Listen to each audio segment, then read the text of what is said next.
In November 1956, the first 22 immigrant families arrived from Morocco, and in essence founded the city of באשדוד. 1 year later, there were 370 families there, and today, in a city with a population of over 200,000, a dangerous process of economic polarization has evolved, simultaneously with welcome development. There are wealthy families alongside socio-economically disadvantaged ones.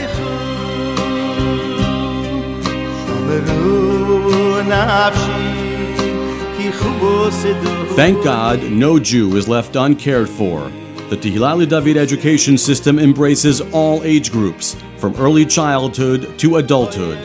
It has set itself the lofty goal of supporting and educating all strata of the public, particularly the weaker groups. Study and education, these are the means for reinforcing all strata, and especially the disadvantaged strata.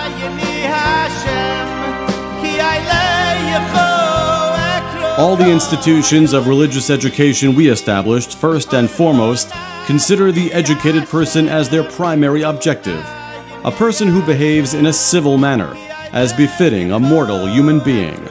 Wisdom begins with a thirst for knowledge, understanding that is beyond our reach without Torah and ethics, without guidance. We seek to bring up our children to be upstanding adults, following the well-trodden path of our ancestors. But what is the reality? Everyone agrees it is better to build more classrooms for children than prison cells for adults.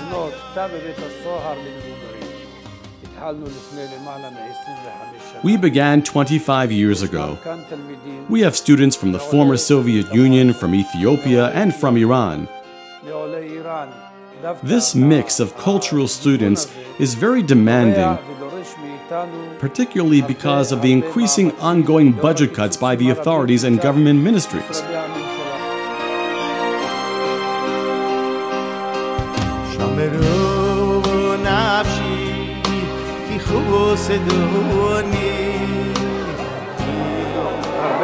I have learned much from my rabbis, more from my colleagues than my rabbis, and from my disciples more than anyone.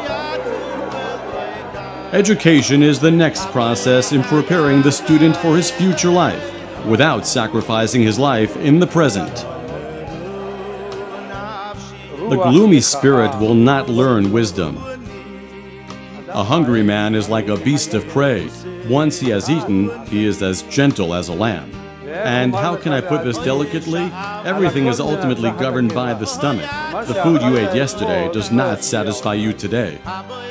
There is no Torah without flour.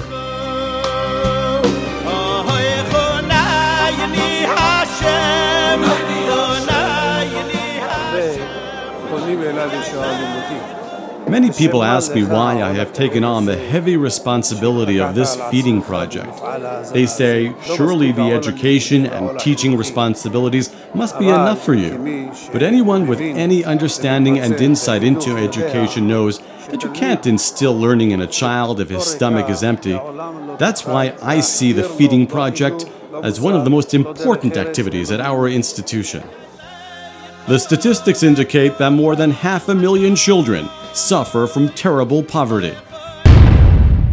The feeding project we created and which we want to expand and develop is exactly what is needed now. We pray to God that we will not lack the means we need, and we will find the sources of funding we need to provide the children with the food they need. I want to appeal to anyone with a sensitive heart to come forward and to give and help, to be a partner, so that these children can get the basic needs they need to develop, so that they progress and march forward to a better spiritual and economic future.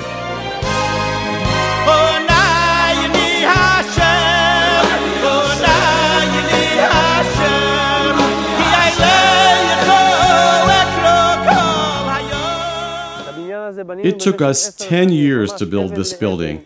We built it brick by brick, painstakingly. Until, thank God, we have what you see. But you can also see what we haven't managed to finish yet, what still needs improving, whether we're talking about developing the yard, or improving classrooms which still don't have the basic equipment the students need, or the kindergartens which still use flimsy huts. The institution manages to take care of regular expenses, but there are things that do not come into the category of routine costs. The rabbi has decided that it is not dishonorable to raise funds for the children. 400 pairs of eyes are fixed on you.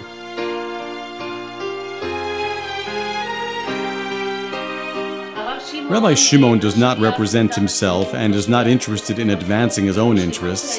He is a servant to these children, the rabbi's babies. A rabbi has a heart as big as a hall, and he instructs us to embrace the child and the family in all senses. He is my spiritual father. He is a second father to the children, and sometimes he is like a real father. By virtue of the rabbi, the entire teaching staff is hard at work 30 hours a day, and don't ask how they manage it. The great luminary Rashi said that a man's disciple is as dear to him as his own body.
Oh, yeah,